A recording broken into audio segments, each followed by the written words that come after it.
Hey YouTube, this is Tom with Rugged Root Farm. I'm recording this video today to talk about the Axe Cordwood Challenge that Skillcult, Stephen Edholm at Skillcult put together. Originally I planned to do 1 rick of firewood with an axe. I ended up doing a little more than that. I was actually stoked to be able to get the 1 rick in. So I actually met my challenge. I tried to go for a full cord in the end, but bike just got in the way. No big deal. I didn't have any injuries. I did come close a couple of times. I decided before I started this that I was going to get some steel-toed boots, which, as anyone who knows me, that's a pretty odd thing for me. I usually go around barefoot. You can see my feet. So I'm glad that I did that because I tapped my my steel toes a few times, and I had a pretty big scare where I tried to set the axe into a stump and missed, and luckily I was letting go of the axe whenever I thought that it was going to set, and hit my shin with the side of the axe instead of the what would have been the bit of the axe. So got a little lucky there, and definitely learned something. Speaking of learning, I definitely learned that I need to be more consistent with my with the length that I cut my firewood pieces at. I'll show you that here in a second. So I've already showed the 1 rick of firewood. Well, this is what happened shortly after I took those pictures. So, and that had to do really with the length. I had some smaller pieces. I had some smaller pieces right in here, and that was swaying a little bit. So I tried to put this this fence post in to hold it up. That didn't work. Just kind of a last-ditch effort to keep it from falling. It's no big deal. And here's my, I'm calling it a third. It's probably about a third of firewood. The other thing that I learned, so the first half of this wood is elm that blew over, and I didn't have too much trouble bucking it. It bucked fairly well, or at least I don't know what I'm doing enough that I didn't perceive it as any more than growing pains or learning pains. So having learned on that, I went to mulberry, which I had a few trees that I needed to take out. They were growing in an old shed. So I took those out, felled those, and bucked and split that. After splitting the mulberry, I realized how much trouble I had with the elm, and how much of that trouble I was having was due to the elm. I've since learned, like I said, that the grain on the elm is interwoven, and that it's notoriously difficult to split. I tried a few different things, but after a while, you would have seen that there's some larger pieces of elm in here. I just kind of gave up on splitting the elm after a while. Every piece, though, I've tried, I don't know, around a dozen swings to try and get it to split. So if it's big, it's because it didn't want to split. But I don't have a wood stove that I need to fit it in anyways, so it's really no loss.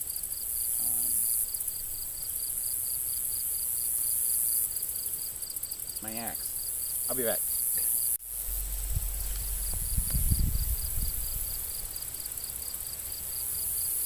So here's my axe. I'll step closer here in a second. I think I paid $30 or $40 for it brand new. back in February or March or so of this year. And I ended up finding this cover. I have an axe head that's not sharp. It's pretty old. Somebody painted it, and it looks like somebody made this in the Boy Scouts to go on it. Anyways, I paid, like I said, $30 or $40 for this at Orscheln's. Step a little closer, you can see it. I think it's a 2.5 pound axe head, I think is what it was. If you look, I don't know if you can, how well you can see that. I know a lot of people have complained that when they buy an axe in the store, the axe head doesn't fit the handle. This one seems to be pretty good. There's no rocking in any direction.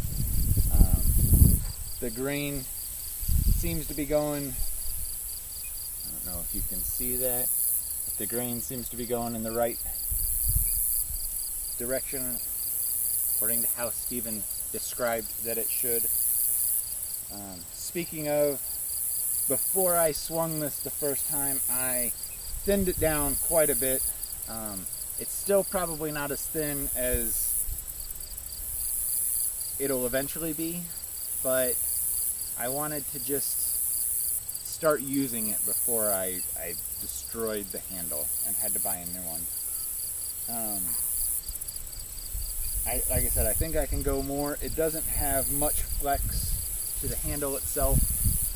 I think I'd like to make that put a little more flex into it, but I was getting a little anxious to try it. I said I did thin it down quite a bit, and then I used it a whole bunch before I oiled it. Of course, I developed calluses my first several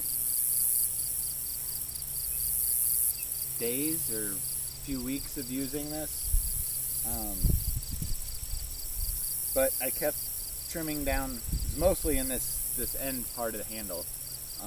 I kept trimming it down until I got it to where I wasn't getting any more blisters, and